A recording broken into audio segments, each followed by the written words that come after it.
할렐루야. 오늘 이 시간 주님 앞에 나온 우리 아송의 모든 믿음의 식구들 한 사람 한 사람의 이 하나님의 은혜를 사모하는 그 심령 위에 우리 아버지 하나님의 크고 놀라우신 사랑과 은혜가 지금부터 영원까지 늘 함께 하시기를 주님의 이름으로 축원합니다.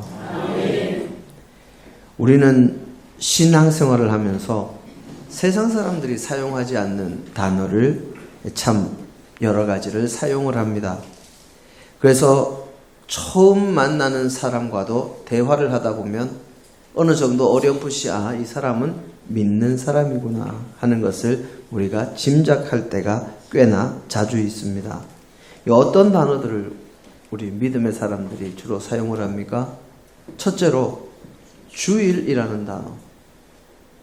세상 사람들은 주일이라는 말을 쓰지 않습니다. 세상 사람들은 일요일이라고 하지만 믿음의 사람들은 대부분 일요일이라는 말은 입에 익지 않고 오히려 주일이라는 말이 더 입에 익은 말입니다. 주님께서 부활하신 날, 그날이 요일로 치면 일요일이기 때문에 믿음의 사람들은 일요일에 작은 부활절의 의미를 담아서 그날을 주님의 날, 주일이라고 부르고 함께 모여서 예배를 드립니다. 또 믿음의 사람들이 이 주일이라는 단어를 쓰면서 가끔 안식일과 주일을 혼동하시는 분들이 계시기도 한데 주일과 안식일은 완전히 다른 개념입니다. 우리 교회에서는 제가 여러 번 이야기했으니까 잘 아실 겁니다. 또 선포라는 말도 많이들 사용을 합니다. 목회자의 설교를, 성경 말씀을 하나님의 말씀이 선포되는 것이라고 여기는 것이지요. 또 믿음의 사람들은 감사라는 말도 많이 사용합니다. 세상 사람들은 주로 고맙습니다, 고마운 일이다, 고맙다 하고 그렇게 표현을 하지만 믿음의 사람들은 감사라는 말로 표현을 합니다. 그리고 믿음이라는 말도 우리 믿음의 사람들이 참으로 많이 사용하는 말 가운데 하나입니다. 믿음으로 구원받고, 믿음으로 복을 받고, 믿음으로 은혜 받고, 믿음으로. 그러면 이 믿음은 어떤 의미를 가진 말일까요?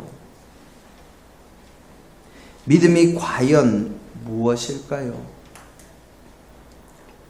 우리가 교회 안에서 사용하는 특별한 단어들이 참 많이 있는데 그 단어들의 뜻도 모르고 그저 그냥 다른 사람들이 사용해왔고 내가 들어왔으니까 사용하는 그런 경우가 많아서 참 안타깝습니다. 그나마 다른 단어들은 잘 몰라도 상관없습니다. 좀 틀려도 상관없습니다. 가끔 가다가 제가 이렇게 헌금봉투 이렇게 올라온 것들 보면 신방감사 헌금이라고 그렇게 올라오는 경우가 있습니다. 찾을 심자에 찾을 방자 해서 찾아가서 만나는 신방을 신혼부부가 꾸미는 신방으로 알고 그렇게 감사헌금에 써서 올려도 크게 문제 없습니다.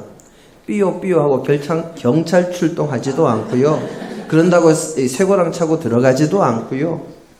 또 그런다고 하나님 나라 못 들어가는 것도 아닙니다. 하지만 우리는 믿음이 무엇인지는 그것만은 정확하게 알고 가야 합니다. 믿음이 우리를 구원하고 그 믿음으로 우리가 하나님 나라의 백성으로 살아가게 하는 원동력이 되기 때문입니다. 믿음의 사람들이 사용하는 이 믿음이라는 단어는 한 가지 뜻만 가지고 있는 것이 아닙니다. 그 뜻 자체가 여러 가지로 해석될 수 있는 그런 단어이다 보니까 사람들이 혼동하기도 하고 그저 여기저기에 쉽게 믿음이라는 단어를 가져다 붙여서 오히려 믿음의 뜻을 흐리는 경우도 많이 있습니다. 믿음의 뜻은 세부적으로는 여러 가지 의미를 가지지만 크게는 두 가지의 갈래를 가지고 믿음이라고 많이들 이야기합니다. 첫째는 우리의 구주가 되시는 예수 그리스도와 관련한 믿음입니다. 바로 우리를 진실로 구원과 영원한 생명과 기쁨으로 인도하는 그것이 믿음이지요. 천지와 만물을 창조하신 하나님의 독생자이신 예수님께서 죄로 인해서 영 죽은 우리를 구원하시기 위해서 이 땅에 사람의 몸을 입고 오셨고 아무 죄도 없으시지만 우리의 죄값을 대신 치러주시기 위해서 고난당하시고 십자가에 달려 돌아가셨다는 것과 사흘 만에 부활하셨음을 믿는 믿음, 그것이 첫 번째의 믿음입니다. 바로 이런 믿음이 주님의 십자가가 나의 죄로 인한 것임을 받아들이게 만들고 자신의 죄를 자복하고 세상의 것을 바라면서 살아왔던, 세상을 향하던 삶을 이제는 하나님만 바라면서 하나님을 의지하면서 하나님의 일꾼으로 하나님께서 기뻐하실 길로 나아가게 만드는 회개의 출발점이 되는 믿음이 바로 이런 믿음입니다. 그리고 그런 회개가, 그리고 그 회개를 가능하게 하는 믿음이 우리를 영원한 죽음에서 건져내고 주님의 부활처럼 우리도 죽음을 이기고 영원한 생명을 얻어서 영원히 즐거운 천국의 백성이 되게 하는, 천국 시민권을 얻게 하는 것이 바로 믿음이지요. 바로 이 믿음을 가진 사람은 세상이 아니라 하나님을 바라봅니다.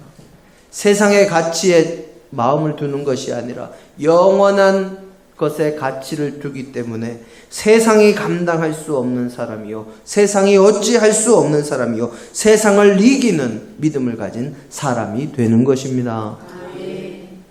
두 번째의 믿음은 오직 하나님만을 신뢰하고 의지한다는 것을 의미하는 믿음으로 우리가 신앙생활을 하면서 다른 어떤 것도 의지하지 않고 오직 천지와 만물의 창조주시요 주관자이신 하나님만을 믿고 의지한다는 의미에서 나오는 믿음입니다. 이 믿음은 회개하고 천국 백성이 된 믿음의 사람들이 세상을 살아가면서 늘 가져야 하는 것이요. 가끔 믿음의 사람들이 죄 많은 세상에서, 유혹이 많은 세상에서 발딛고 살면서 믿지 않는 사람들과 함께 섞여 살다 보니까 자주 유혹에 흔들리기도 하는 믿음이요, 영원한 생명을 주는 믿음의 실천적인 면을 가진 믿음입니다. 오늘은 우리 하송의 모든 성도님들이 흔들리지 않고 꼭 믿고 계시는 그 믿음의 첫 번째 뜻보다는 세상에서 살면서 하나님을 의지하는 온전한 그 믿음보다 가끔씩 세상의 유혹에 흔들릴 수 있는 그 믿음에 대해서, 두 번째 뜻의 믿음에 대해서 함께 말씀을 통해 은혜를 나누기를 원합니다. 믿음의 두 번째 뜻은 우리의 실천적인 삶과 매우 밀접한 관계를 가집니다. 우리가 어떤 태도, 어떤 방향성을 가지고 세상에서 살아가야 하는가를 결정하는 단어가 믿음이지요. 오늘 우리의 본문에서는 믿음은 바라는 것들의 실상이요 보이지 않는 것들의 증거라, 믿음의 선진들이 믿음으로 증거를 얻었다 하고 그렇게 기록하고 있습니다. 오늘 우리의 본문에 있는 히브리서는 사도 바울이 믿음을 가진 모든 히브리 사람들에게 보낸 편지입니다. 그래서 율법보다 믿음이 더욱 우월하다, 주님의 대속하심이 율법을 지킴으로 구원을 얻을 수 있는 것보다 훨씬 더 뛰어난 것이고 믿음으로 구원받는 것이다 하는 것을 가르쳐 주기 위한 목적으로 쓰여진 책입니다. 그래서 믿음으로 구원받는 것에 대해서 강하게 증거하면서 믿음이 무엇인지, 구약 성경에 기록된 자신의 선조들이 어떻게 믿음으로 살았는지를 설명하므로 이 구약 성경의 내용에 대해서 잘 알고 있는 히브리 사람들에게 예수 그리스도와 하나님을 믿는 믿음에서 흔들리지 않고 박해를 견뎌내며 올바른 믿음으로 끝까지 승리하는 믿음의 사람이 되어서 하나님께 기쁨이 되기를 원하는 마음으로 쓴 책이 바로 이 히브리서입니다. 그리고 그 믿음에 대한 설명이 가장 잘 되어 있는 장이 바로 오늘 우리의 본문에 있는 히브리서 11장으로, 히브리서 11장은 믿음장이라 하는 별명이 있는 장입니다. 믿음에 대해서 잘 설명한 것으로 인정되는 오늘 우리의 본문의 근거에서 우리가 살면서 가져야 할 믿음에 대해서 이야기를 하자면, 우선 첫째로 믿음은 지금은 없어도 바라는 것들이 실상이 되도록 하는 것이 믿음입니다. 지금은 없어도, 혹은 지금은 보이지 않아도 이루어질 것으로 믿고 나아가는 것이 믿음이라는 말입니다. 지금 우리의 현실은 어려워도 주님께서 개입하시면, 주님께서 함께 하시면 나아지고 아름다운 결과가 나타날 줄로 믿고 현실에 굴복하지 않고 굳건하게 나아가는 것입니다. 그것이 믿음이지요. 보이지 않아도, 지금은 없어도 주님께서 하실 것을 믿고 나아가는 것이 믿음입니다. 철새들이 하늘을 날아서 남쪽으로 가기 시작하는데 달팽이 한 마리가 나무 밑둥에서부터 출발해서 나무를 오르기 시작합니다. 추운 겨울이 됐습니다. 텃새들이 먹을 것을 찾아서 앙상한 나뭇가지에 앉아 있다가 겨울이니 나무에는 먹을 것이 하나도 달려있지 않아서 먹이를 찾아서 새들이 다른 곳으로 날아가기 시작합니다. 그런데 저 아래에서 달팽이 한 마리가 새들이 떠난 나무의 꼭대기를 향해서 힘겹지만 부지런히 올라오고 있는 것이 보입니다. 날아가던 새가 그 모습을 보고 안타까워서 달팽이에게 소리칩니다. 달팽이야, 나무 위에는 아무것도 달려있지 않아. 지금 나무 위에는 아무것도 먹을 것이 없어. 그러니까 괜한 수고하지 말고 밑으로 돌아가. 자신을 걱정해주는 새의 목소리에 달팽이가 아주 자신있게 이렇게 대답합니다. 그래, 네 말이 맞아. 그건 나도 알아. 그런데 내가 저 나무 위에 올라가 있을 때쯤이면 열매가 달려 있을 거야. 달팽이가 언제 밑에서 출발했다고요? 철새들이 남쪽으로 날아가기 시작할 때. 언제입니까? 가을입니다. 나무 중간쯤 온 건 언제라고요? 겨울입니다. 그러면 꼭대기까지 올라가면 어떻게 될까요? 봄도 될 수도 있고 여름이 될 수도 있고, 그때면 나무의 열매가 열리고 이파리도 무성할 때시요. 사람은 두 가지의 눈을 가지고 살아가는 존재입니다. 바로 누구에게나 보이는 것, 그 보이는 것만을 보는 눈과 지금은 보이지 않아도 나중에 있게 될 것을 보는 눈입니다. 세상 사람들은, 믿음이 없는 사람들은 지금 누구에게나 눈에 보이는 것만, 바로 눈앞의 것만 보면서 살아갑니다. 하지만 하나님을 믿고 의지하며 하나님의 섭리와 역사를 믿는 믿음의 사람은 눈에 보이지 않는 것도 믿음으로 미리 보면서 살아갑니다. 이 미리 본다는 것이 바로 믿음입니다. 지금 우리 하송의 성도님들은 어떻게 살아가고 있습니까? 눈에 보이는 것만 보면서 살고 있습니까? 아니면 눈에 보이지 않는 것도 믿음으로 보면서 살고 있습니까? 실상 우리 인생들에게 정말 중요한 것, 가장 중요한 것은 사람들의 눈에 보이는 것이 아니라 보이지 않는 것들입니다. 정말 중요한 것은 보이지 않는다는 말입니다. 사람들이 살아가는 데 있어서 세상의 것, 보이는 것이 중요하다면서 세상 사람들은 황금이 중요하다 하고 눈에 보이는 황금과 물질과 돈을 소중하게 생각하는 사람들도 참으로 많지만, 사실 황금, 물질보다, 돈보다 더 중요한 것이 얼마나 많습니까? 예전에 누군가는 이렇게 이야기를 했습니다. 돈으로 좋은 집은 살 수 있지만 화목한 가정은 살 수 없다.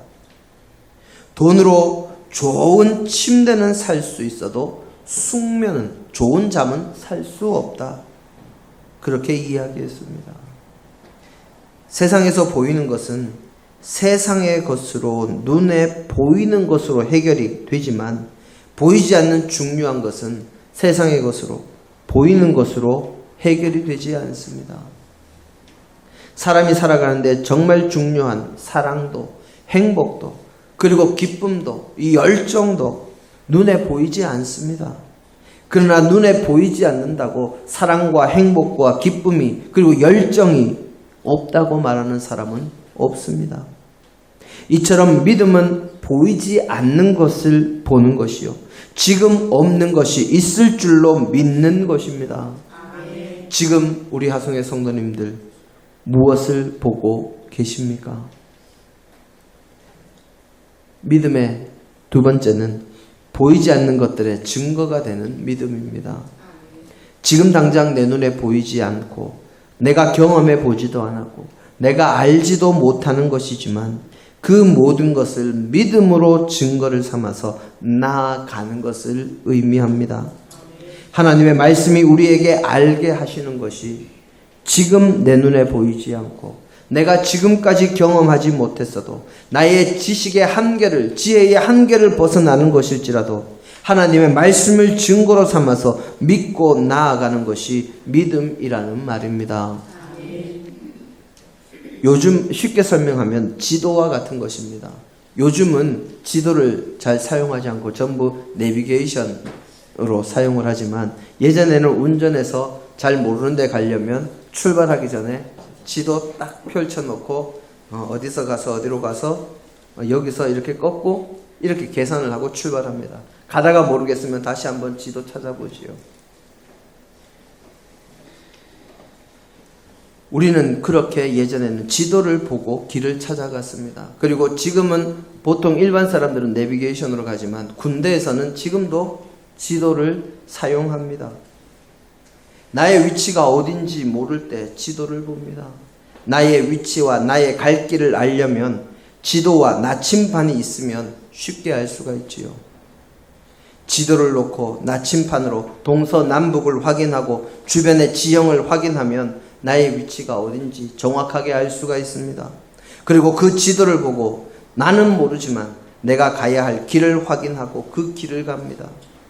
그 지도가 내가 경험하거나 내가 이미 걸어가 보았거나 내가 알고 있는 길이 아닌 길을 가르쳐 주어도 우리는 지도에 나와 있는 대로 나아갑니다. 지도를 믿기 때문이지요. 하나님의 말씀도 마찬가지입니다.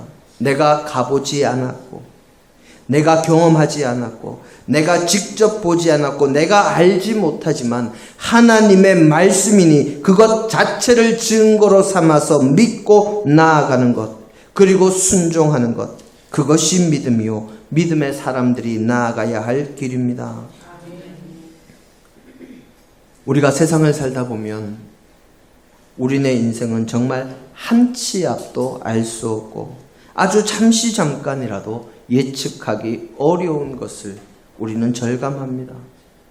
또 거기에 기후 환경의 문제, 전쟁의 위기, 인공지능 기술의 급속한 발전과 이런 것들이 우리의 삶에 스며드는 그런 모습들은 우리의 내일을 도저히 가늠할 수 없게 만들어 가기도 합니다. 옛날 우리의 어른들은 예전의 지식과 경험으로 다음 세대들을 가르치고 이렇게 살아가라 하고 그렇게 이야기를 해도 특별한 어려움이 없었던 시절이 있었습니다. 하지만 지금은 바로 몇 년 전의 기술도 그리고 지식도 금방 구식이 되어버리는 예전의 지식으로는 예전의 경험으로는 앞으로의 일을 예측할 수도 없고 그 경험과 지식과 관념으로는 도저히 살아갈 수가 없는 그런 세상이 되었습니다.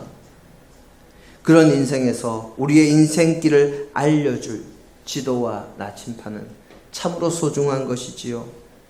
급변하고 가늠하기 어려운 세상 속에서 우리는 늘 무언가를 결정하고 선택해야 하기 때문입니다. 우리는 세상에서 살면서 무엇을 보고 가야 할까요? 하나님은 우리에게 말씀하십니다. 주의 말씀은 내 길의 빛이요 내 발의 등불입니다.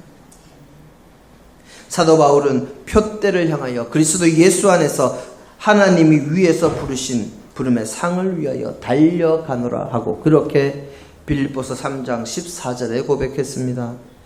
주님 안에서 주님의 말씀을 따라 살아가는 것이 진정한 믿음의 삶이요 증거를 받은 삶입니다. 그렇게 살아갈 때 사도 바울이 부르심의 상을 받은 것처럼 우리도 믿음으로 주님의 말씀을 따라 살아갈 때 주님께서 주시는 상급을 받아 누릴 수 있습니다. 사도 바울이 항상 표대를 향해서 갈 수 있었던 것은 사도 바울이 언제나 주님의 부르심을 따라 사명을 감당하며 그리고 그렇게 살아가는 것이 가능했던 것은 주님의 말씀이 지도가 되고 예수 그리스도께서 그에게 나침판이 되어 주셨기 때문입니다. 주님의 부르심대로 주님의 말씀대로 주님께서 원하시는 길을 가니 길을 잃는 것이 아니요 표대를 향해서 쉼없이 나아가니 상 받을 인생의 길을 간 것이지요. 우리가 믿음을 가질 때 주님의 말씀은 신뢰할 증거가 있는 우리의 지도가 되고 예수 그리스도는 신뢰할 증거가 있는 나침판이 됩니다.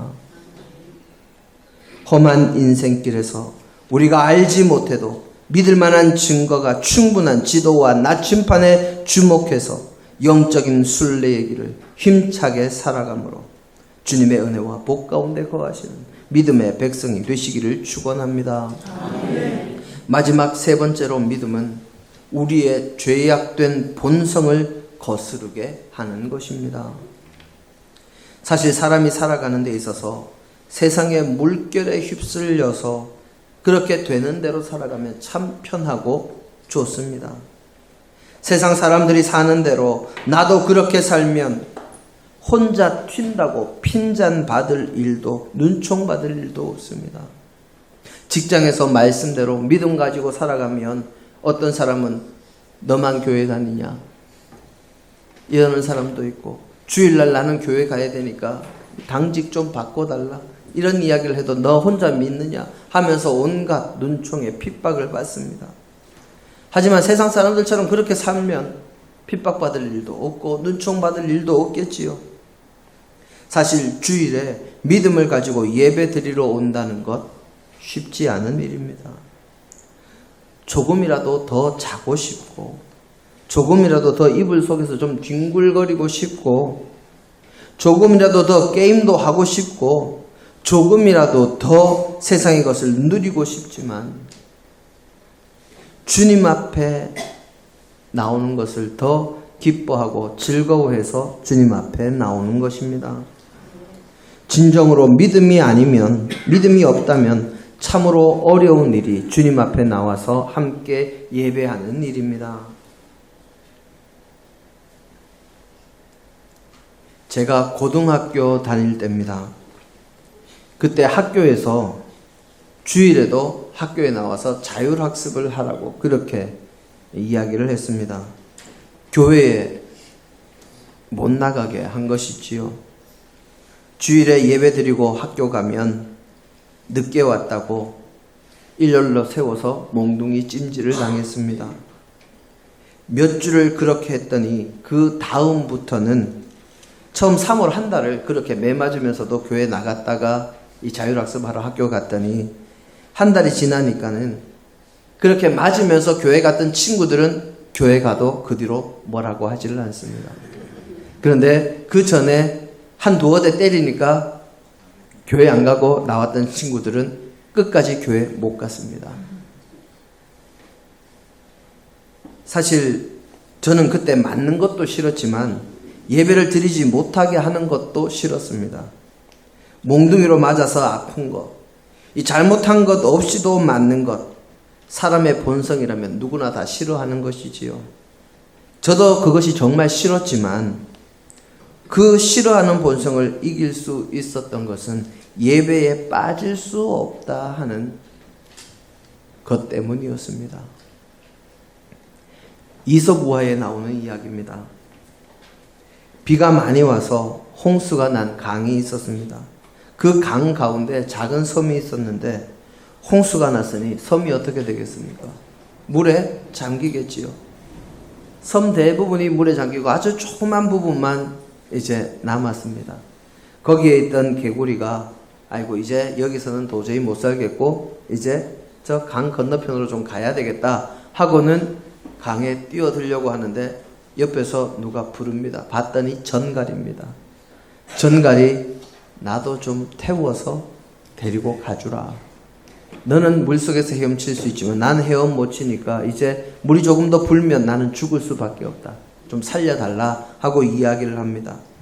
그때 개구리가 네가 내 등에 올라타서 나를 침으로 쏘면 나는 죽을 텐데 내가 겁나서 너 태울 수 있겠냐? 그렇게 이야기를 했더니 전갈이 이렇게 이야기합니다.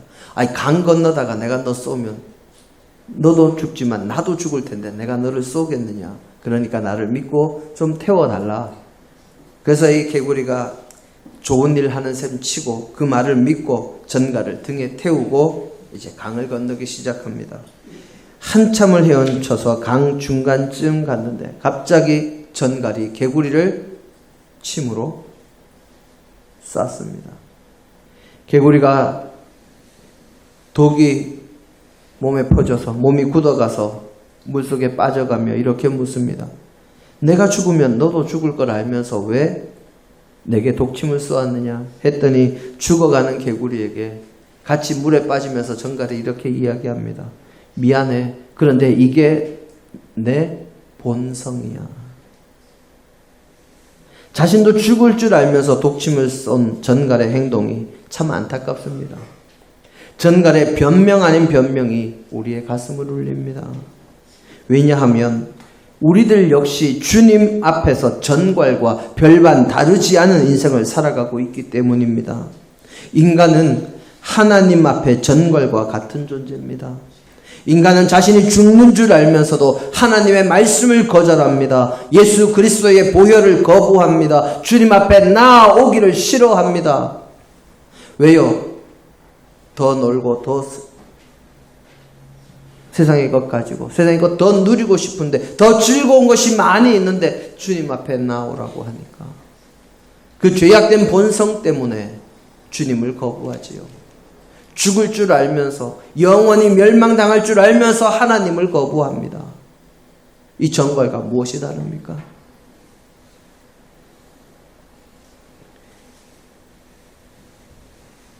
인간의 본성은 끝끝내 죄를 짓고 망하는 것을 좋아하는 것이 인간의 본성입니다.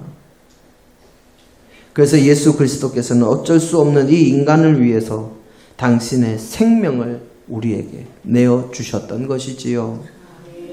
하지만 믿음을 가지면 이런 본성을 거슬러 하나님을 닮아가는 것이요. 이 믿음의 삶이 또 다른 사람들에게 믿음의 증거가 됩니다. 사랑하는 성도 여러분, 믿음은 보이지 않는 것을 보는 것이요. 지금 없어도 있을 줄로 믿는 것이요. 내 눈에 보이지 않아도 주님의 도우심을 믿고 의지하는 것이요. 자신의 죄악된 본성을 거슬러 하나님께서 기뻐하시는 것으로 길로 나아가는 것입니다. 그런 믿음으로 언제나 어디서나 승리하며 세상을 이기는 주님의 백성이 되시기를 주님의 이름으로 축원합니다. 함께 기도하십니다. 아버지 하나님, 주님께서 저희를 사랑하셔서 저희에게 죄악으로 멸망될 길이 아니라 구원의 길을 열어주심을 감사합니다. 저희가 기쁨으로 그 길을 우리의 죄악된 본성을 이기고 나아갈 수 있도록 도와주옵소서. 믿음을 가지고 승리하도록 인도하여 주옵소서. 예수님 이름으로 기도드립니다. 아멘.